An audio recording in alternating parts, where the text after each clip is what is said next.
Miss Sally Frishberg. For all her bubbly warmth and enthusiasm, Sally Frishberg was once very quiet. As a child in Poland during World War II, she and her family hid from the Nazis in the attic of a Catholic man's barn.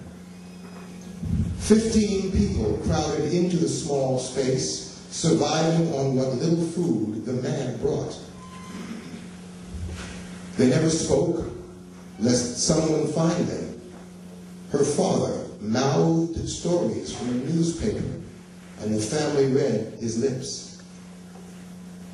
Before the Nazis banned education for Jews, teachers and children ostracized her. In other words, they put her out, they kept her away. At age 13, on the boat on the way to America, a European woman scolded Miss Frishberg for jumping into a bunk bed she wanted for herself. The woman said, "You dirty little Jew, if I had my way, you would have been dead."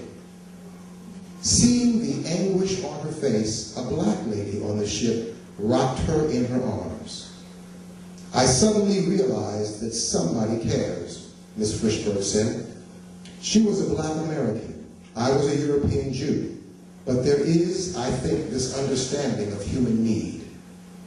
3 years after the Soviets liberated them in 1944, the family traveled by boat to the United States. Miss Frishberg taught for years at Fort Hamilton High School in Brooklyn, where she lives. And she says, "And you'll never get me out of there, no how." Miss Sally Frishberg, please. Happy to be among you this morning and to tell you a bit about my life in another world, a miserable world, a dreadful world, as a result of which I, after many years of keeping the secret of my rat-like existence, opened up, because my hope is that you young people will teach others, and you will make a better world for all of us, including my 4 grandchildren. That is my stake in the future, and I hope that they will share a much happier future with you than the past I lived. How is it that I lived such a terrible past, which was so hard for me to talk about? Because I had the misfortune of being born in the wrong place at the wrong time. Europe was, after all, a very civilized world, though the hatred of Jews was always there, and still is. The Jews of Europe have been destroyed. The few that survived have fled. Some are coming back and trying to recreate life there. I wouldn't have the courage anymore. I wish them luck. I hope they make of Europe a better place than it was when I knew it. In 1939, Adolf Hitler and his Nazi party declared war upon the country that I was born in, Poland. And I remember so very clearly the invasion, which occurred within 3 weeks of the declaration of war. He was so ready to deliver a death blow that Poland succumbed very quickly. And then they marched in all over Poland. And I remember them marching into my little town. And it was a very impressive show. Soon after the Germans came into our town, we had a visit from one who said, "Look, your town is very small. You have no room for us to sleep our soldiers. Therefore, our soldiers will come and sleep in private homes. And you will please clear this space for 3 of them." and 3 soldiers came, and they were very nice. Very, very nice. Their manners were faultless. Their efforts to get along with our family were perfect. How is it that people with such beautiful manners, so able to relate to other people, how is it that people like that became genocidal killers?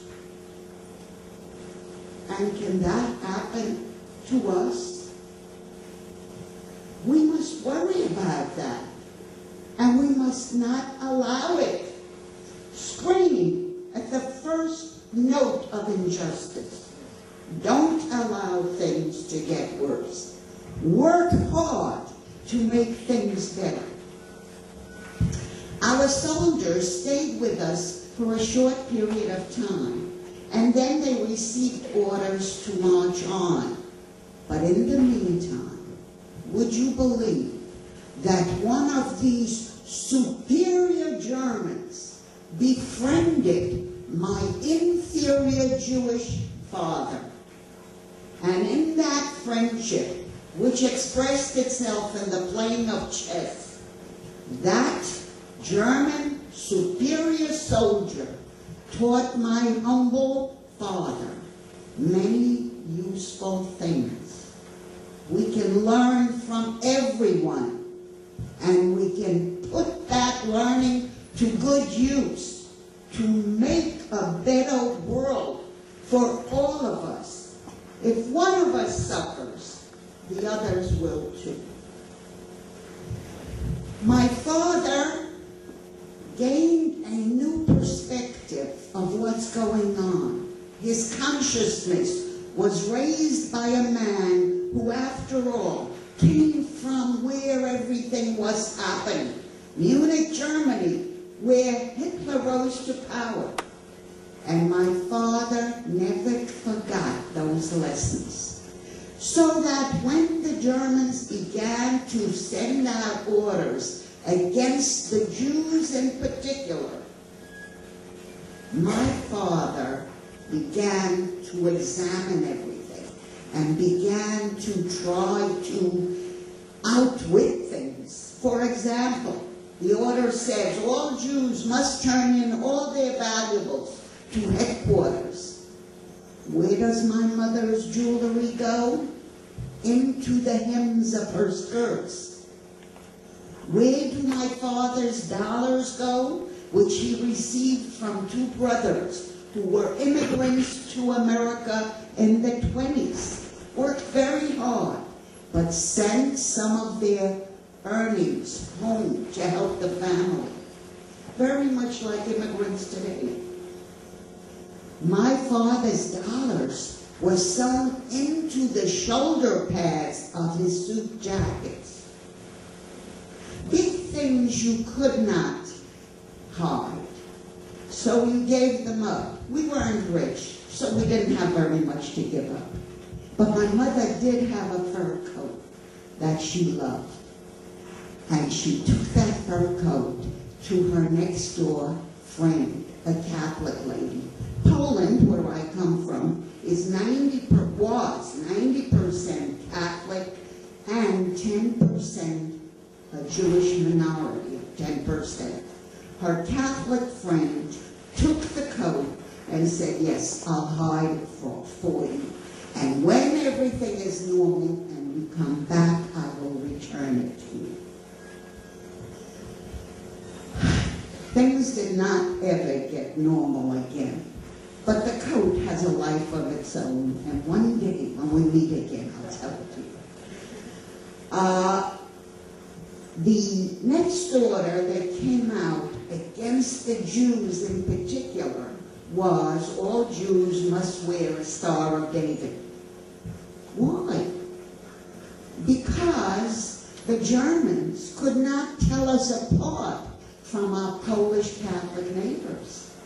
We talked Polish, we dressed the way our neighbors did, we behaved the way they did. The Germans